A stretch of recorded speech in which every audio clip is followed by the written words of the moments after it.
Ration card धारकांसाठी मोठी बातमी. महाराष्ट्र शासनाने आता क्यूआर कोड असलेले स्मार्ट रेशन कार्ड देण्याचा मोठा निर्णय घेतला आहे. तब्बल 1.70 कोटी लाभार्थ्यांना याचा फायदा होणार आहे. 22 जून 2026 रोजी महाराष्ट्र शासनाने या संदर्भात जी-आर जारी केला आहे.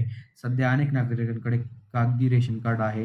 ही कार्ड फाटणे, खराब होणे किंवा हरवणे याच्या समस्या लक्षात घेऊन आता स्मार्ट रेशन कार्ड देण्याचा निर्णय घेतला आहे. या कार्डवर क्यूआर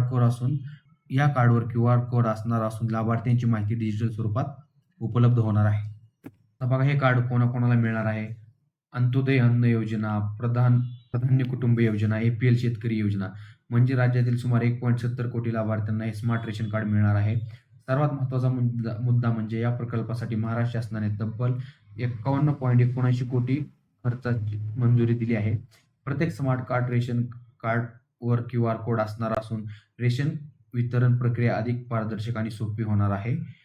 एकूण पाहता रेशन कार्ड धारकांसाठी हे महत्त्वाचा डिजिटल बदल आहे. तुमच्याकडे रेशन कार्ड असल्यास ही माहिती नक्की शेअर करा.